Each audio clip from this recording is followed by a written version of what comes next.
All right, so Patrick Mahomes and Travis Kelce robbed back in October. Patrick Mahomes' house was burglarized. To be specific, it happened on October 6th at his home in Belton, Missouri, right?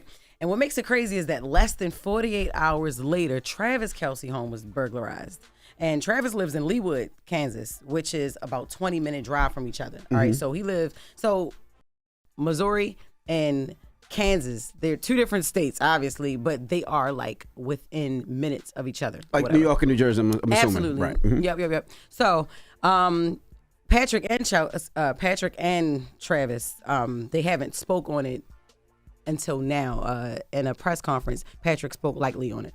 Patrick, just your first reaction. I know it's been over a month since this happened, this burglary, but your first reaction when you realize you're part of this sort of targeted situation that happened. Yeah, I mean, obviously it's frustrating, it's disappointing. I mean, I can't get into too many of the details because the investigation's still ongoing, but obviously something that you don't want to happen to really anybody, but obviously yourself. We know this happened midnight on a Sunday morning before that Monday Night Football game. Were you or your family, were you guys home? Yeah, I can't speak too much about the details of everything, just with the investigation going on, but I'm sure at some point that will be talked about. I'm shocked that happened 48 hours later.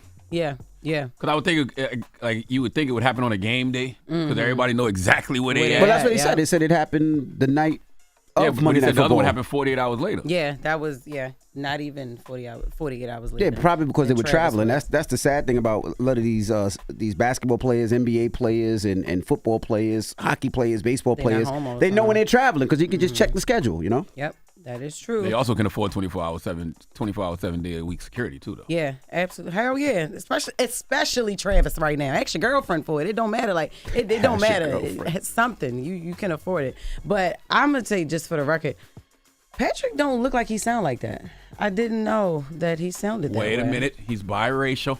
Okay, no. So he can tap in and tap out at any moment. Okay, he can be Negro and he can be Caucasian. All right, that was his Caucasian side. I see, right. I see. Child. He do the suspect challenge and tell on himself. One side, tell on the other side. Jesus Christ.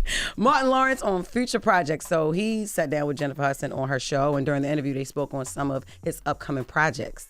One of your daughters is dating Eddie Murphy's son? Yeah. Wow. Ooh. And he's a great young man. I love that for them. Yeah. We let them do their own thing and make their choices and stay out of their business and let them find their way. Just thinking of you and Eddie Murphy, do y'all have any movies in the works coming together soon?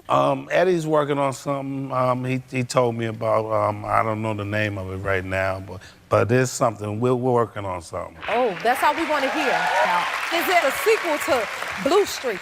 Yeah, we're going to do a sequel to Blue Streak. Don't do that. We're writing it right now. And I don't understand how it could be a sequel, but that's one of my favorite Martin movies. So I'm just going Blue Streak, and National Security. But I don't know. It could be. I thought he was talking about him and Eddie. I would like to see a life too, right? But it would have to be their last days after they got out of prison, because they didn't probably live that much longer. Yeah. But just to see what they did when they got out of prison. Remember they went to a baseball game. That's what I'm saying. But what else did they do? Oh, okay. That would be fun. They died. That's damn it! That'd be a quick movie. They did die. We know they died. Right. But what did they do in their last days out? Right. Yeah. That would be fun to watch. Well, hopefully we get that too. Kehlani addresses rumors. So Kehlani is currently in court going through a legal battle with her baby daddy. If you remember a few months ago, he had made some allegations against Kehlani, claiming that she was endangering their child. He was mad after she made us all believe he was gay. So he said Kehlani was in a cult, and the cult was convincing her to make poor decisions around their child's well-being. Now, some of the court documents are circulating, and another allegation is that Kehlani has an appropriate relationship with their daughter because she suggested that they were married in her past life, her and her daughter.